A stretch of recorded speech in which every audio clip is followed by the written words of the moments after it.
Bayangkan suatu pagi kamu bangun tidur dan semua hal yang kamu anggap biasa tiba-tiba hilang.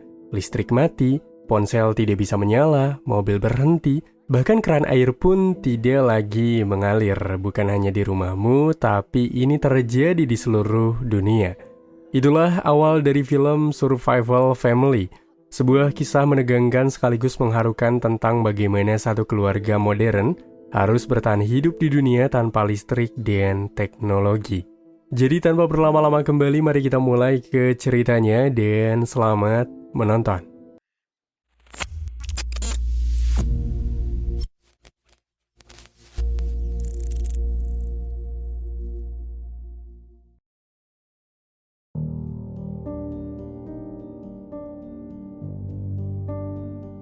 Di tengah kesibukan kota, terlihat satu keluarga yang tengah melakukan aktivitas sehari-hari, di mana ada sang ayah yang sangat gila kerja bernama Yoshiyuki Suzuki, sang ibu bernama Mitsui, dan ada dua anaknya bernama Yui dan juga Kenzi, di mana mereka adalah satu keluarga yang jauh dari kata harmonis dan sibuk pada urusannya masing-masing.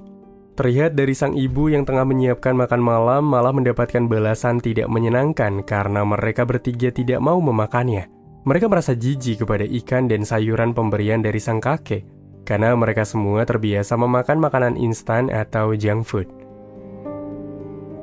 Pagi harinya, Suzuki yang bangun kesiangan akibat alarm tidak berbunyi membuatnya tampak bingung, karena listrik padam.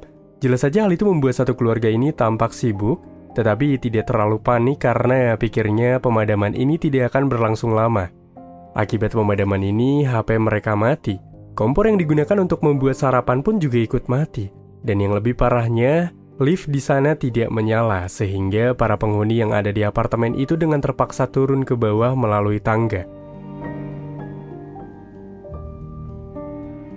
Kemudian di saat Suzuki tiba di stasiun, ternyata kereta juga tidak berfungsi membuat dia mau tidak mau harus berjalan kaki ke kantor. Sementara itu Kenzi yang menggunakan sepeda mulai merasa aneh, karena mobil-mobil di jalanan yang bukan listrik juga ikut tidak menyala. Membuat orang-orang yang ada di sana nampak kebingungan. Bukan cuma mobil, senter, jam, atau apapun yang dikategorikan elektronik benar-benar mati total. Sesampainya di kantor, Suzuki mulai melihat kerumunan karyawan tidak bisa masuk akibat pintu tidak bisa dibuka. Membuat satu orang di sana berusaha memecahkan kaca pintu tersebut dan akhirnya bisa membawa mereka masuk ke dalam gedung. Akan tetapi, semua komputer tidak bisa menyala, begitu juga dengan semua peralatan yang berhubungan dengan listrik tidak menyala. Membuat semua pegawai merasa bingung karena mereka tidak dapat bekerja. Di lain sisi, Mitsui yang sedang berada di supermarket mendapati barang-barang sudah tidak tersedia. Kan makanan-makanan instan di sana juga tidak ada. Di saat akan membayar, rupa-rupanya mesin kasir di sana tidak berfungsi, sehingga menyebabkan antrian yang sangat panjang dikarenakan kasir yang menghitung secara manual.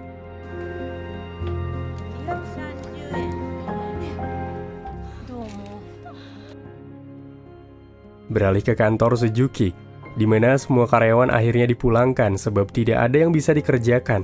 Bukannya senang, Suzuki malah keberatan dengan hal itu karena bagaimanapun ia benar-benar patuh terhadap perusahaan. Tapi apa daya, ia yang kini dipulangkan dengan terpaksa membeli sebuah sepeda meskipun dengan harga yang sangat mahal.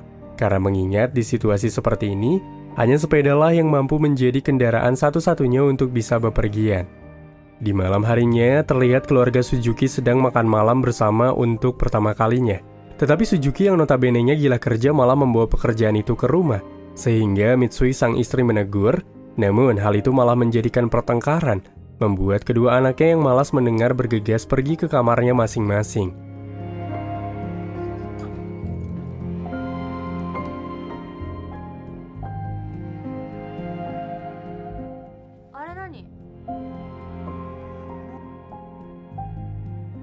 Hari ketiga setelah pemadaman listrik, cucian sangat menumpuk karena air juga ikut tidak menyala. Bahkan kantor Suzuki memutuskan untuk meliburkan karyawannya sampai listrik kembali menyala. Dan sang atasan meminta Suzuki untuk mendatangi pegunungan yang banyak air, karena inilah satu-satunya cara untuk bisa mereka bertahan hidup. Sementara itu terlihat Mitsui dan penduduk lainnya yang kini sedang mendatangi kantor PDAM untuk mencari air, tetapi sayangnya sang petugas menjelaskan bahwa mereka memang memiliki persediaan air di penampungan bawah tanah. Namun masalahnya, Tidak ada satupun pompa yang dapat digunakan akibat listrik yang tengah padam. Hal itu pun membuat semua orang yang mendengar merasa sangat-sangat kecewa karena mereka sudah menunggu berjam-jam lamanya. Sedangkan Suzuki yang hendak mengambil uang di bank lagi-lagi malah mengalami kesulitan karena banyaknya penduduk yang mengantri mengingat mesin ATM tidak menyala.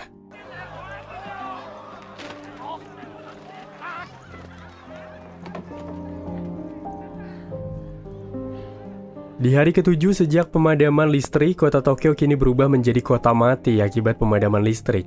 Membuat sebagian besar penduduknya pun akhirnya memilih untuk pergi ke pedesaan.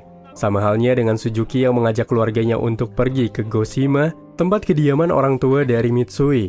Yui yang mendengar langsung menolak karena dia tidak mau hidup di pedesaan. Namun karena situasi ini tidak memungkinkan, akhirnya mereka semua pun setuju untuk pergi ke Kagoshima. Keesokan harinya, mereka kini tengah bersiap dan mengumpulkan uang untuk membeli tiket lalu pergi menuju bandara menggunakan sepeda. Saat di perjalanan, terlihat banyak sekali orang-orang pergi meninggalkan kota ini. Lalu mereka juga melihat banyak sekali orang-orang berjualan air minum dengan harga yang sangat tidak masuk akal. Mengingat air minum di situasi seperti ini sangatlah langka. Melihat anak-anaknya kehausan, akhirnya Mitsui mencoba menawar kepada sang penjual untuk memberikannya satu dus minum dengan harga yang murah. Dan pada akhirnya, karena rasa iba, mereka pun mendapatkan air minum tersebut, lalu melanjutkan perjalanannya menuju bandara.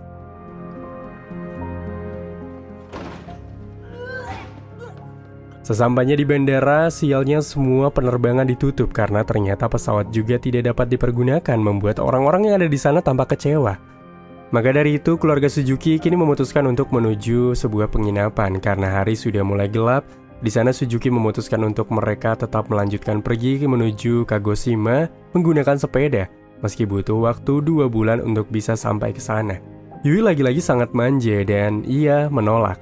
Akan tetapi, sang ayah menjelaskan bahwa mereka tidak bisa terus hidup seperti ini, karena untuk mendapatkan air saja mereka sangat sulit. Sekedar informasi, bahwa di Kagoshima itu sebuah pedesaan yang orang-orangnya berprofesi sebagai petani dan nelayan. Jadi untuk persediaan mereka sangat mudah didapatkan, termasuk dengan air. Keesokan harinya, Yui dan Kenzi kini pergi menuju toko buku untuk mencari peta sebagai panduan menuju ke Kagoshima. Kemudian mereka mendengar sebuah rumor, jika di daerah Osaka tidak terjadi pemadaman. Namun berita itu masih simpang siur, belum dipastikan kebenarannya. Lalu di saat itu juga Suzuki dan Mitsui melihat ada sebuah tempat penukaran makanan, membuat mereka berdua bergegas menukar beberapa botol alkohol untuk ditukar dengan sekarung beras.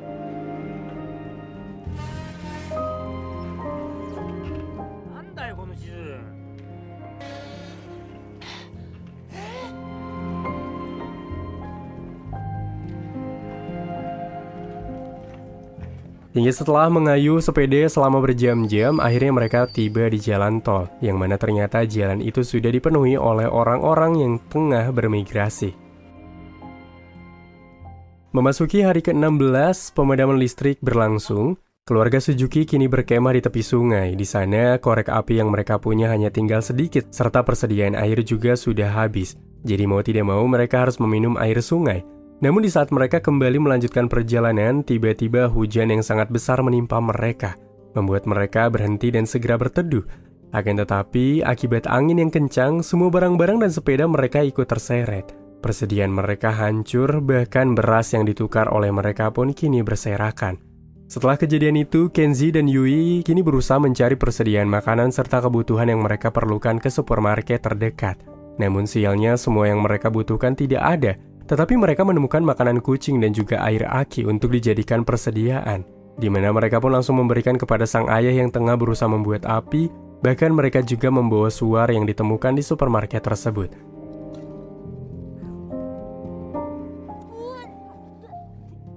Kemudian di saat mereka kembali melanjutkan perjalanan, lagi-lagi hujan pun turun. Lalu setelah reda, mereka memutuskan untuk beristirahat di pinggir jalan sambil memakan makanan kucing serta air aki. Ya mau gimana lagi, mereka yang dulunya sangat manja dan pemilih terhadap makanan, akibat kejadian ini mereka dipaksa harus memakan makanan yang ada untuk bertahan hidup di tengah situasi yang mereka tidak tahu kapan listrik akan menyala kembali. Lalu mereka pun kini berpapasan dengan sebuah keluarga yang terlihat baik di tengah situasi seperti ini berbanding terbalik dengan kondisi keluarga Suzuki. Namun di saat bersamaan, Dengan baiknya mereka mulai mengajari mereka cara bertahan hidup, lalu menjelaskan jika tumbuhan yang ada di pinggir jalan bisa dijadikan sebagai makanan, serta memberitahu jika air yang terdapat lumut bisa diminum. Melihat semua itu, Suzuki merasa iri, karena keluarganya itu mampu bertahan hidup dengan baik. Berbeda dengannya yang menjadi ayah saja sangatlah buruk dan tidak bisa melindungi keluarganya. Ada momen lucu, di mana keluarga tersebut memotret keluarga Suzuki dengan kamera film tanpa baterai, dan ia pun berjanji akan mengirimkannya melalui pos jika situasi sudah kembali normal. Beberapa waktu kemudian, pada akhirnya kedua keluarga itu pun berpisah di persimpangan. Hari ke-43 setelah pemadaman listrik berlangsung, akhirnya keluarga Suzuki pun tiba di kota Osaka, namun rupa-rupanya di kota itu juga mengalami keadaan yang sama, di mana para penduduk kota telah pergi menuju daerah lain. Sehingga hal itu pun membuat Yui merasa kesal dan marah kepada sang ayah yang telah mengajak mereka ke kota ini, bukan ke Kagoshima, yang jelas-jelas tujuan mereka dari awal. Hingga dalam situasi ini pun terjadilah perdebatan antara mereka berdua, tetapi hal itu langsung dilerai oleh sang ibu. Setelah perdebatan singkat, akhirnya mereka pun melanjutkan perjalanan menuju Kagoshima. Lalu mereka tiba di sebuah akuarium tepi laut yang terlihat banyak sekali orang-orang sedang memasak ikan dan dibagikan kepada semua orang. Naasnya ketika giliran mereka mengantri untuk mendapatkan makanan, semua makanan sudah habis tanpa tersisa. Sehingga untuk yang pertama kalinya Suzuki memohon kepada orang agar diberikan sedikit makanan untuk anaknya. Namun sayangnya orang itu malah mengabaikannya. Di hari ke-67 sejak pemadaman listrik berlangsung, mereka akhirnya sampai di sebuah pedesaan dengan keadaan yang sangat kelaparan serta kehausan. Namun di saat yang bersamaan, Suzuki melihat seekor babi yang sangat besar. Hal lucu sekaligus haru tergambar karena keharmonisan keluarga Suzuki mulai terasa tidak seperti sebelumnya.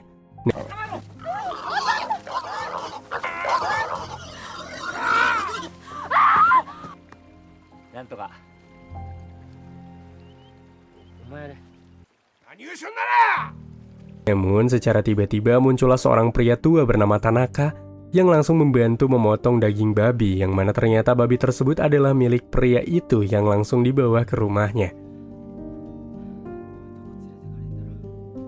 Sesampainya di sana, mereka yang melihat air segera meminumnya. Mereka benar-benar disambut dengan sangat baik. Mereka bahkan diberikan tempat berlindung, dengan catatan mereka harus menangkap para babi-babi yang terlepas.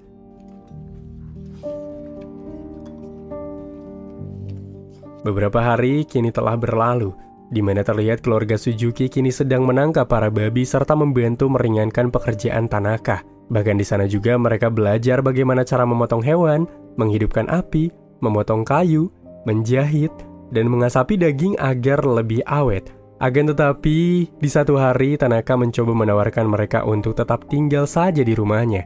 Namun, mereka memutuskan untuk kembali melanjutkan perjalanan menuju Kagoshima karena mereka teringat dengan sang ayah yang sangat persis dengan Tanaka yang merindukan cucu-cucunya.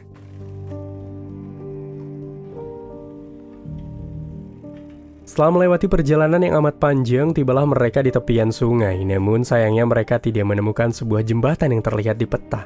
Sehingga Suzuki kini berinisiatif membuat sebuah rakit agar mereka bisa menyeberangi sungai itu.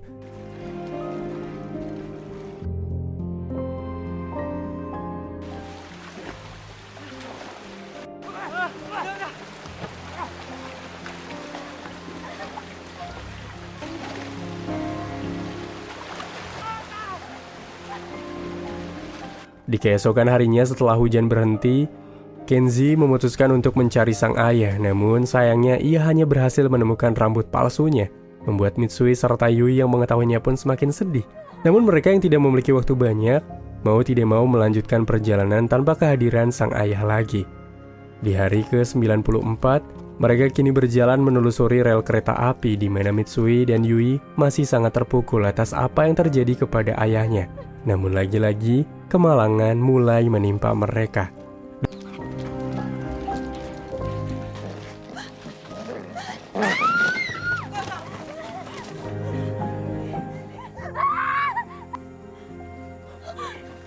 Detik-detik saat akan diserang oleh anjing-anjing kelaparan. Mereka begitu beruntung karena di saat yang bersamaan datanglah sebuah kereta api. Hingga akhirnya mereka pun terselamatkan, lalu melanjutkan perjalanan dengan menggunakan kereta api tersebut. Bahkan Mitsui mendapatkan perawatan secara telaten dari para survival yang ikut di kereta ini.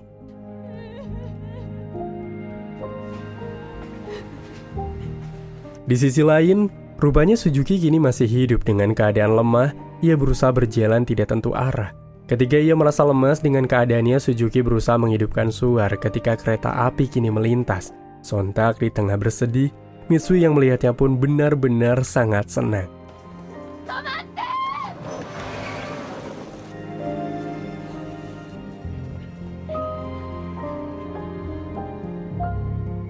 Hari ke-108 setelah pemadaman berlangsung, pada akhirnya mereka kini tiba di tepi pantai Kagoshima. Tanpa berlama-lama, mereka langsung bertemu dengan sang ayah Mitsui yang sedang memancing. Hal itu pun membuat mereka semua kini terlihat bahagia.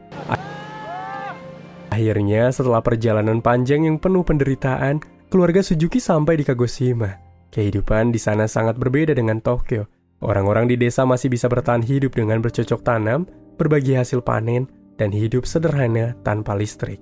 2 tahun kini telah berlalu sejak pemadaman ini. Keluarga Suzuki benar-benar berubah menjadi sangat hangat dan penuh bicaranya. Terlihat keadaan pedesaan itu sangatlah tentram, di mana Suzuki dan Kenji kini menjadi seorang nelayan, dan Mitsui serta sang ayah tengah berkebun. Keesokan paginya, mereka yang tengah tertidur tiba-tiba saja mendengar suara dari arah speaker desa membuat semua penduduk berhamburan keluar, karena rupanya listrik sudah kembali hidup.